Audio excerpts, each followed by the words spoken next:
shall try to address some of the things that we're dealing with, try to set out the problems that DNOs have. It's not myth, it actually is out there. We do have challenges on the network.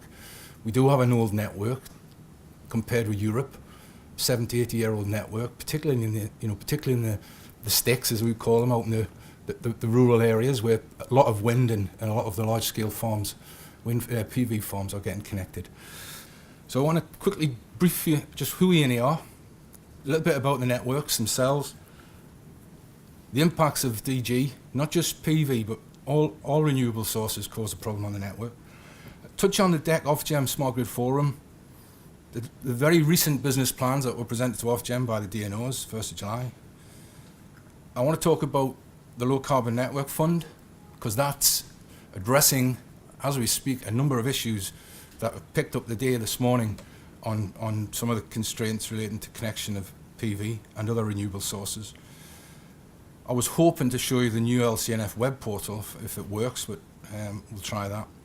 Ofgem DG roadshows, if anybody's familiar with them, and the very recent technical work group that's been set up under the DG Forum, which is an Ofgem initiative. And finally, I just want to touch on some other ongoing developments and work that we're looking at. So very quickly, Energy Networks Association is the trade association for the DNOs, transmission system operators, both gas and electricity. Looking at the gas transmission, gas distribution, it just shows you our members. We also have a number of affiliates as part of our business, ranging from Network Rail through to the electricity distribution companies of Isle of Man, Guernsey Electricity and Jersey Electricity. We have three main aims, and that's really to regulate, cover regulation and the wider representation in the UK and Ireland, and of course rest of Europe. Pleased to hear some of those reports and findings that aren't just applicable to, aren't just happening in the UK, they're actually happening across Europe as well. So we are involved at Europe level. We deal with what I would call cost-efficient engineering services and standards, and when I talk about that, there's two documents that sit under my remit, and that's G59 and G83, which we've heard of earlier this morning.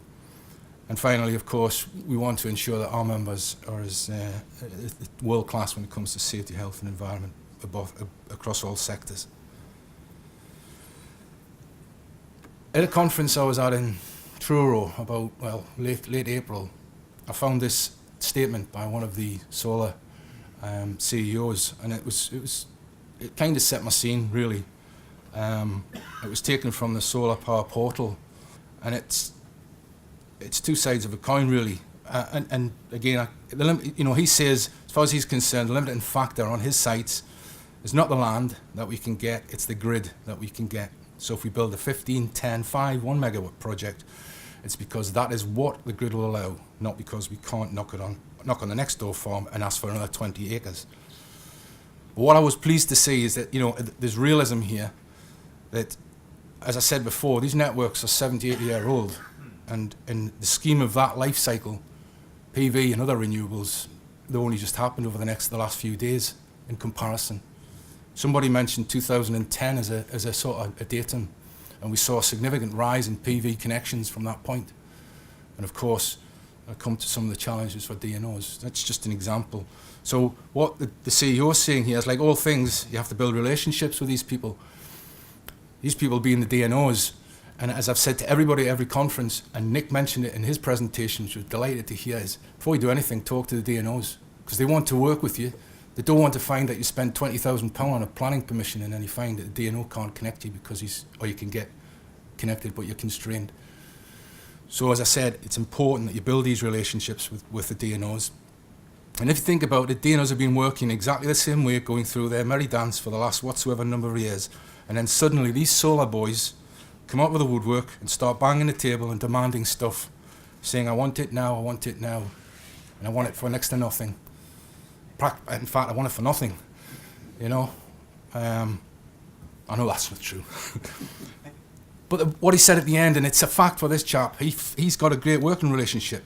And Nick said it again earlier on this morning, and that was about making sure you'd get into dialogue with the DNOs, get right to the design teams. And this guy has no problems whatsoever, so I was delighted. I know who it is as well. So that kind of set the scene for where I wanted to go. So looking at what I would call the good old days, when I was on the tools many, many years ago, the old-fashioned network, in fact, it's still, some of it's still, in fact, a lot of it's still out there today as we know. One-way system, what I call from the power station to the plug, power point in the house. Take that network all the way down, dead easy. Fossil generation, the nuclear stations out there, and very early wind technology supporting it. And that's what it was. But of course, we've got targets, we've got emissions targets, 2020, 2030, 2050. We've got dying generation out there, nuclear power stations, coal-fired power stations. So they need to be replaced. So we've got what I look at as a network of today and tomorrow, which is two-way. And a network that was tapered one way is starting to look at things that are coming back in the network two-way. It's not just PV solar, it's wind, both onshore, offshore, CHP. We've got new things such as heat pumps.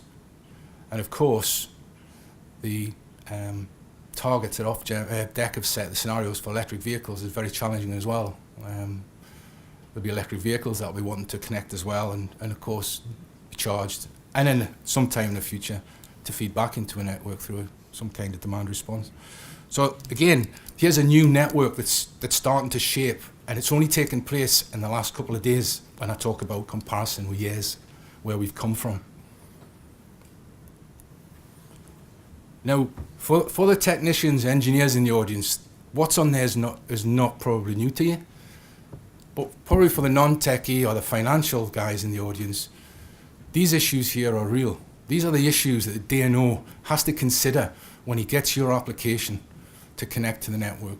These are the things where it was said earlier on and the housing associations couldn't get connected because there was a challenge by the DNO and there were certain things causing them. It had been one or more of these issues. These issues are covered by law. There's a legal requirement under Electricity Supply Quality Continuity Regulations, 2002, where the DNO has to keep the voltage in a band, +6, -10, I think, the other way around, anyway. And the same with frequency. We mentioned frequency before. There was an incident in Germany, and German inverters have now have to spend a significant amount of money in retrofitting inverters. So again, there's bands that we have to keep. Thermal ratings, what was mentioned earlier on, both within the cables and the switchgear, can be affected by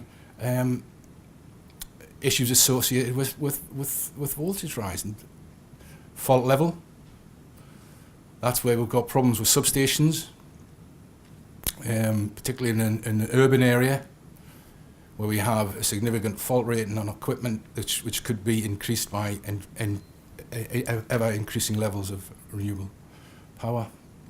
Reverse power flows, increased harmonic levels. Currently there's a major piece of work going on with National Grid, DNOs, and other industry stakeholders looking at the harmonic levels, particularly 33 kV and above. Voltage unbalance, particularly single phase. We're just sticking on any old phase and we find we've got a problem in the local network. We've got an unbalanced three-phase distributor. Somebody needs to go and tell Mrs. Jones she can't get connected because we've got an issue with unbalanced single phase. Voltage fluctuation, as I meant, friction exertion, system balancing with DNO transmission issue here. Now, Alice, my colleague from National Grid's on next, and Alice will pick up some issues relating to system balancing. But that is an important issue for National Grid. I talked about the DEC Ofgem Smart Grid Forum. So what's happening? What are the DNOs? What's industry doing to try to address the issues associated with the connection of renewable and also the challenge of smart grids? Because the connection of renewables, smart metering, etc., is all part of the challenge of developing a smart grid as we move forward. This group, under the auspices of DEC and Ofgem, was set up in April 2011. It's to look at and identify the future challenges associated with smart grid and the connection of PV solar.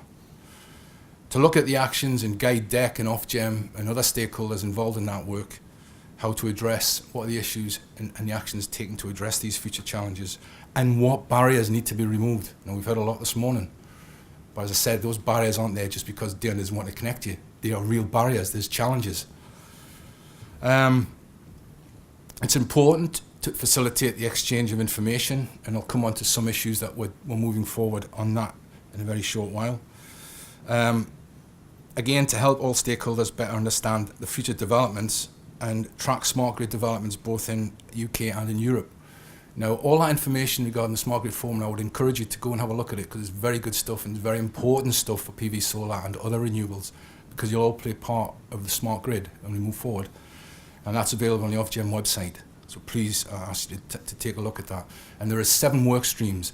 Work stream 3 was led by the DNOs, and that produced basically a model that was used by the DNOs and, of course, Ofgem in shaping the business plans, which I'll come to very shortly, for the next 8 years. Between 2015 and 2023. The Workstream 3 report, which again led to the development of the model, please take the opportunity to look at that. It's quite a lengthy document, but I just advise you to have a look at the summary. It sets out how the DNO's thinking of developing solutions that use both conventional and future smart grid solutions, such as the product or the output from the Low Carbon Network Fund. So the 8-year business plans, basically they were delivered to Ofgem on the 1st of July. The DNOs have spent a significant amount of time for probably the last year, if not a little bit longer than that, developing these plans. Now, these plans would also have been developed in conjunction with stakeholders. There have been stakeholder workshops, committee sessions, etc. And I'd like to think that people in this audience were involved with that. So what is RIO? It's quite simply, it's revenue equals incentives plus innovation plus outputs. It's a model. And it's all about innovating and incentivizing DNOs. In September 2012, Ofgem consulted, and hopefully again you guys were involved in that and had the opportunity to provide comments back to Ofgem, and all part of this development of these, and I'll repeat, 8-year plans. So these plans will go from 2015 to 2023, and things like reinforcement and work like that, DNOs need to be building that in. I'd like to think that WPD have thought about a new 33 kV line down into Cornwall, as an example. And as I said, the DNOs submitted their well-justified plans to Ofgem on the 1st of July. So now Ofgem are in the process of scrubbing, going through, having a look at them. There's also the opportunity for DNOs to be fast-tracked, and there's, again, a financial reward if you get chosen to be fast-tracked. But again, we'll watch this space on the plans. It's important, as I said, that these plans are developed not by the DNOs, but by DNOs and stakeholders. Okay. I talked about the Low Carbon Network Fund. Now, this is an initiative of Ofgem, £500 million over 5 years, incentivising the DNOs to work collaboratively with other stakeholders and manufacturers and innovators to develop solutions for smart grid, or indeed connections to the network, allow connections of renewable sources. Now, this portal contains every LCNF, IFI, that's Incentive Funding Initiative, projects Tier 1 and Tier 2 relating to all technology and the funding mechanisms. I'll just run down that. There's a list of areas that the DNOs and collaborators are working on solutions to address issues regarding LV voltage networks, monitoring, generation, heat pumps, electric vehicles, system operation, demand response, energy storage and demand response, and high voltage technology. Now again, if it was just to go down to the one which I think is of interest to a lot of us in this room, energy storage, which for you guys in the PV world is probably a solution, something that you want tomorrow and not next year, or in the scheme of things in a few years' time. You're looking for energy storage to be available pretty soon. And again, picking up on some of the issues we heard about this morning. Now in the Tier 1 and Tier 2, which is LCNF funding, again, you can click on one of those and it takes you to, so Tier 1 is the smaller scale end of LCNF. And there's some projects. The intention of these projects is to share with the rest of the industry and the rest of the DNOs. So a DNO will be leading on this project with collaborators, or indeed 2 or 3 of the DNOs might be leading on it. And the output of that is to share the best practice. So if there's a solution, for example, battery storage, or certain batteries, because there is hazards with certain batteries, as we know, as to finding the right battery, then there's projects underway now that you can go into live on the ENA website through that portal to look at some of these. So I'll just go to LV Network Storage. You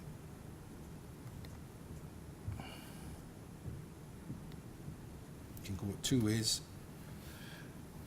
So there's a link that takes you into the actual projects themselves. So we've got the 1 megawatt Shetland battery, we've got a capacity to customer project run by Electricity Northwest.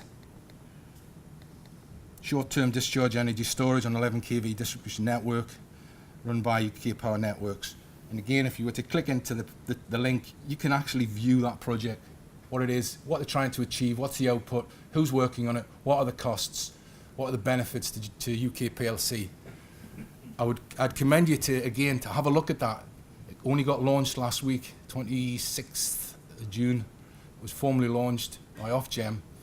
And as I said, it captures everything. So those people who ask the question, what are the DNOs doing, what we're trying to do, how are we addressing these issues, these problems that the DG community has, then I'd like to think by reading some of this information, you get a good idea of what's coming down the track, and relatively quickly. These are actual projects that are underway now by the DNOs, contained in the LCNF.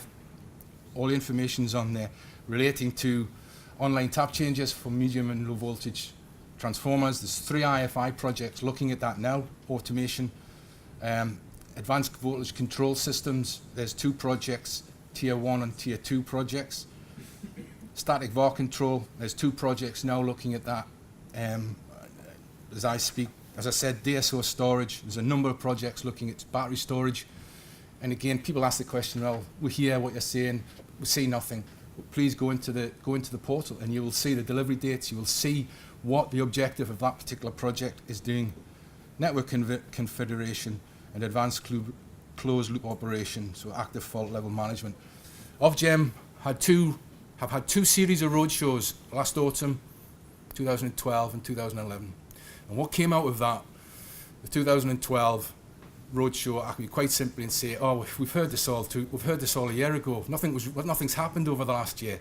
So the CEOs committed the DNOs to actually develop work plans relating to deliverables or delivery of issues that came out of those Ofgem roadshows.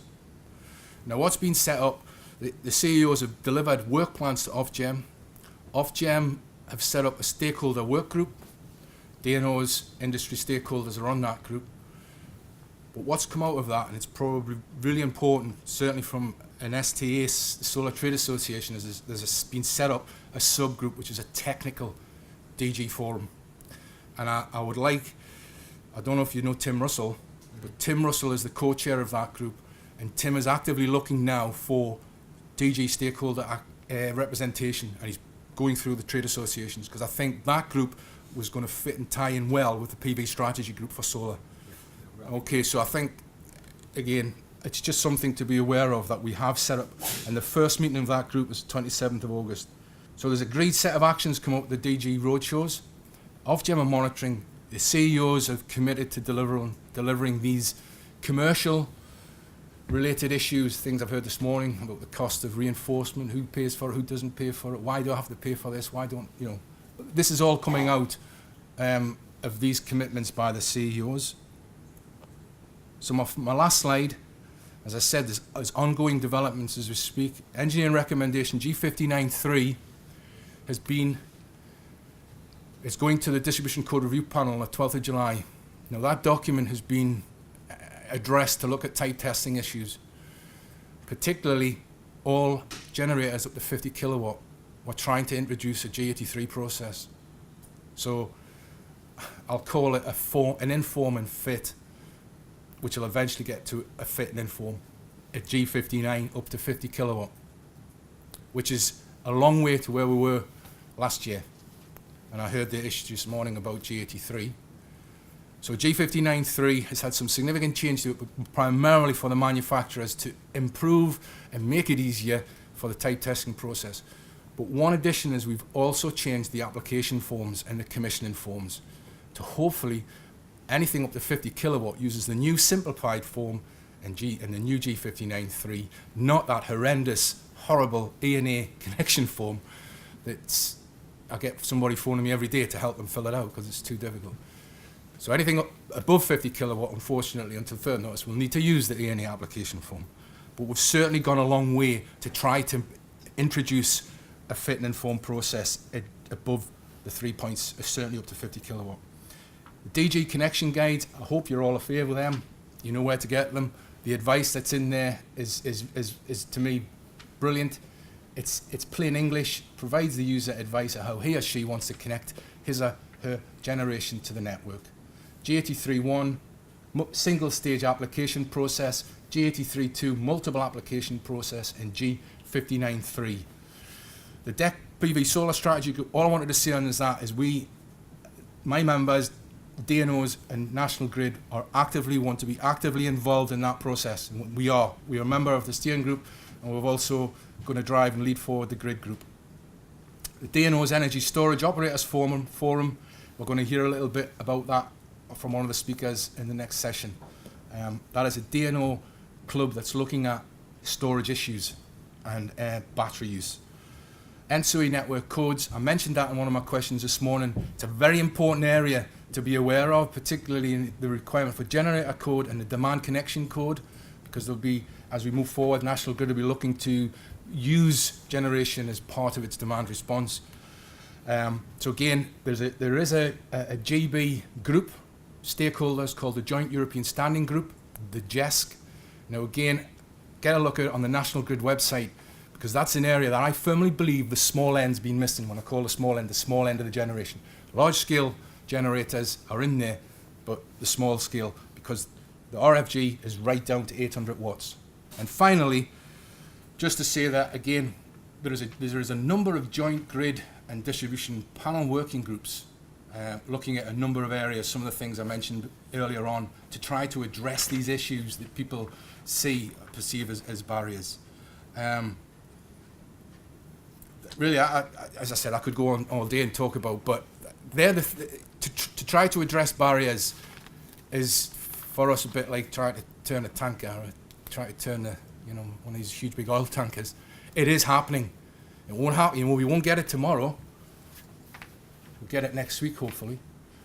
But the point I'm trying to make, again, in my opening address, is that we are working with a network that is 80 years old. And as I said, the challenges we have out there are huge. We won't say no. We will always look at a connection. We will always look at an application. We'll say yes, but it might not be the yes that you're looking for. All right? Bear with us, and we can't do it alone. We need your help, and vice versa. So thank you very much.